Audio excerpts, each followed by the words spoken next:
خصوصاً على افضلهم وخاتم النبیین محمد الامین وعلى آلہ وصحبہ اجمعین. اما بعد فقد قال اللہ تبارک وتعالی كما ورد في سورة آل عمران اعوذ باللہ من الشیطان الرجیم بسم اللہ الرحمن الرحیم.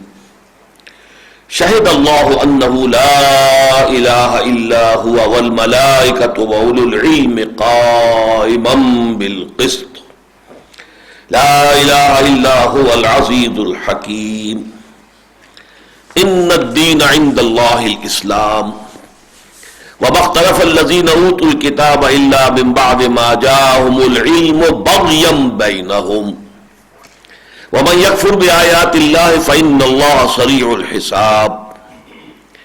فإن حاجوك فقل أسلمت وجهي لله ومن اتبعني وقل للذين أوتوا الكتاب والأميين أأسلمتم فإن أسلموا فقد اهتدوا وإن تولوا فإنما عليك البلاغ والله بصير بالعباد. ان الذين يكفرون بآيات الله ويقتلون النبيين بغير حق ويقتلون الذين يأمرون بالقسط من الناس فبشرهم بعذاب أليم. أولئك الذين حبطت أعمالهم في الدنيا والآخرة وما لهم من ناصرين. صدق الله العظيم. رب اشرح لي صدري ويسر لي أمري واحلل عقدة من لساني يفقهوا قولي. سورہ آل عمران کے بارے میں جو چند باتیں اس سے پہلے کئی بار میں نے عرض کی ہیں ان میں بعض امور کا اضافہ کر لیجئے. سب سے پہلی بات یہ کہ یہ سورہ بقرہ سورہ آل عمران ایک بہترین اور حسین ترین جوڑے کی صورت میں ہے. سورہ بقرہ میں زیادہ تر خطاب بہت ہی ضمنی انداز میں کہیں نصارہ سے یا عیسائیوں سے ہوا ہے، اصل خطاب ہے یہود سے، جبکہ اس سورہ مبارکہ میں اصل خطاب ہو رہا ہے نصارہ سے، اگرچہ اس کے بعد دونوں کو اہل کتاب کے زمرے میں لا کر ان سے بھی ایک خطاب ہوا ہے، دعوتی اور ملامتی دونوں انداز میں، لیکن زیادہ تفصیلی گفتگو جو ہوئی ہے وہ الوہیت مسیح کے عقیدے پر ہوئی ہے کہ جس کے قائل جو تھے وہ نصارہ تھے. تو یہ کچھ چیزیں جو ہے مابیل امتیاز بھی ہیں، ان میں مشابہت بھی بے پناہ ہے، لیکن یہ کہ بعض اعتبارات سے اس کے اندر اختلاف بھی موجود ہے. ایک اور اہم اختلاف یہ نوٹ کیجئے کہ جہاں سورہ بقرہ میں احکام شریعت آئے ہیں وہاں اس سورہ مبارکہ میں احکام شریعت کا جو اصل ہدف ہے، جو غرض و غایت ہے، جو مقصود ہے، اس کو مرکزی مضمون کی حیثیت سے لیا گیا ہے، یعنی قیام نظام عدل و قسط.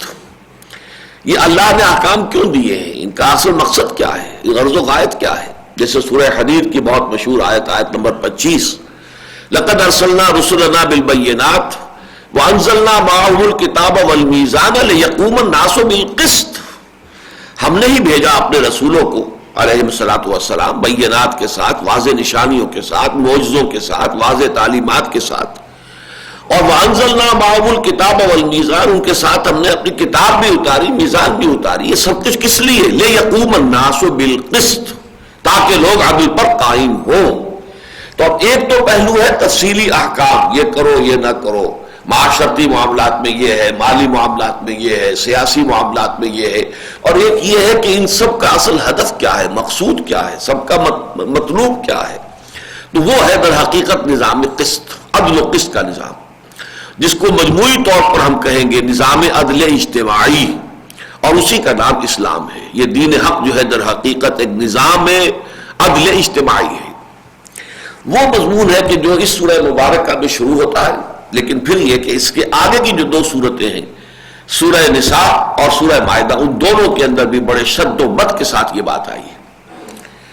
پہلی آیت ہے شہد اللہ انہ لا الہ الا هو والملائکۃ واولو العلم قائما بالقسط. اللہ خود گواہ ہے اس پر کہ اس کے سوا کوئی معبود نہیں. اب ظاہر بات ہے کہ اللہ کی گواہی سے بڑھ کر تو کسی کی گواہی نہیں ہے، اگرچہ یہ بات اپنی جگہ پر ہے کہ وہ تو اللہ کے ماننے والوں کے لیے، اور یہ کہ جو مانتے ہیں کہ یہ کلام جو ہے قرآن اللہ کا کلام ہے، ان کے لیے اس میں زور ہے، وزن ہے، بہت زور ہے، بہت وزن. شہد اللہ انہ لا الہ الا ہو، خود اللہ گواہ ہے اس پر کہ اس کے سوا کوئی معبود نہیں. اگر اس نے کسی کو معبود بنایا ہوتا تو بتا دیتا تمہیں. کوئی چھوٹے معبود اپنے ساتھ رکھے ہوتے تو وہ بتا دیتا. جیسے جو سلسلہ سور ہے حوامیم کا، اس میں آیا ایک جگہ کہ اے نبی کہہ دیجئے قل ان کان للرحمن ولد فانا اول العابدین، اگر واقعتاً اللہ کا کوئی بیٹا ہوتا تو میں سب سے پہلے اس کی عبادت کرنے والا میں ہوتا. مجھے کیا ضد ہے؟ اگر میں اللہ کا بندہ ہوں، اللہ کی بندگی کر رہا ہوں، اللہ کی عبادت کر رہا ہوں، ہمہ تن اس میں لگا ہوا ہوں، اسی کے لیے تن من دھن میں نے لگا دیا ہے، اسی کے لیے پورا سرمایہ حیات جو ہے میں نے صرف کر دیا ہے، تو سوچو اگر اللہ کا بیٹا ہوتا تو میں اسے کیوں نہ پوچھتا. لیکن ہے ہی نہیں، میں کیا کروں؟ بالکل وہ انداز ہے در حقیقت کہ شہد اللہ انہ لا الہ الا ہو، اللہ خود گواہ ہے اس پر کہ اس کے سوا کوئی معبود نہیں. ہاں اس کے فرشتے ہیں، فرشتے جو ہے یقیناً عباد المکرمون ہیں، وہ اللہ کے بڑے، اللہ کے ہاں کا مقام ہے، رتبہ ہے. پھر ان میں ملائکۃ المقربون جو ہے کہ جو بہت ہی قرب رکھنے والے ہیں، ان میں وہ ظاہر بات ہے کہ اللہ کا قرب انہیں حاصل ہے. وہ نوری مخلوق ہے، اس میں بھی کوئی شک نہیں ہے. اور یہ کہ ان کو اللہ تعالیٰ نے اس کائنات کی جو اپنی عالمی حکومت ہے، یونیورسل جو ایک نظام یہاں قائم ہے پوری دنیا کا، یونیورس کا، اس میں مختلف ذمہ داریاں مختلف لوگوں کے، مختلف فرشتوں کے حوالے کی ہوئی ہیں. کوئی بارش کا، کوئی پانی کا، کوئی ہوا کا، کوئی آگ کا، یہ ہے فرشتے ہیں کہ جو ان کی ذمہ داری کو نبھا رہے ہیں. اصل میں سمجھیے تو اصل میں یہی تصور ذرا سا بگڑا ہے. وہی جو کہتے ہیں کہ تلوار کی دھار سے تیز اور بال سے زیادہ باریک راستہ ہے، یہ ذرا ادھر ہوتے تو وہ شرک ہو جاتا. ان کو مانا جائے کہ یہ فرشتے ہیں، بہت اونچی مخلوق ہے، نورانی مخلوق ہے، ان کو اللہ تعالیٰ نے یہ ذمہ داریاں تفویض کی ہوئی ہیں، لیکن یہ معبود نہیں ہے، ان کے پاس اختیار کوئی نہیں ہے. یفعلون ما یؤمرون، یہ وہی کچھ کرتے ہیں جس کا انہیں حکم ملتا ہے. لا یعصون اللہ ما امرہم، وہ اللہ تعالیٰ کی نافرمانی کرتے ہی نہیں، جو حکم بھی اللہ دے یفعلون ما یؤمرون، وہ اس پر عمل کرتے. اگر یہ بات ہے تو یہ توحید ہے. اور ذرا سا ادھر ہو گئے کہ جب اتنی اونچی مخلوق ہے، اتنی بزرگ ہے، نورانی مخلوق ہے، اللہ کی مقرب مخلوق ہے، اللہ نے ان کے ذمے کام لگا رکھے ہیں، تو ذرا سا ان کو بھی پوچھ لو، سمجھ لو، ان سے بھی کوئی ڈنڈوت کرو، ان کی بھی کوئی خوشامد کرو، ان کی بھی کوئی عبادت کرو، چڑھاوے کوئی چڑھاؤ ان پر، تاکہ یہ راضی رہے تم سے. اور جو ہے اپنے اختیارات کا تمہارے حق میں، جیسے کہ دنیاوی حکومتوں میں تم دیکھتے ہو، جو اہلکار تم سے راضی ہوگا تمہیں فائدہ پہنچا دے گا، ناراض ہوگا نقصان پہنچا دے گا. بس یہ شرک ہو گیا. یہی عرب میں تھا، آلہہ بے شمار، اللہ ایک، اللہ کو دو نہیں مانتے تھے، اللہ ایک ہی ہے. اور ان کے ہاں تو کوئی بیٹی وغیرہ کا تصور جو ہے وہ فرشتوں کے بارے میں استعارتاً کہہ دیتے تھے. جیسے عیسائیوں کا عقیدہ ہے کہ حضرت مسیح خدا کے بیٹے، اس طرح کا عقیدہ وہاں نہیں تھا. لیکن وہی جو ہے ایمان بالملائکہ کی بگڑی ہوئی شکل کہ انہوں نے ان کو معبود بنا لیا. بس یوں سمجھیے جیسا کہ میں نے عرض کیا، تلوار کی دھار سے تیز اور بال سے زیادہ باریک راستہ ہے یہ توحید کا. ذرا ادھر ہو جائیں گے اور شرک میں مبتلا ہو جائیں گے.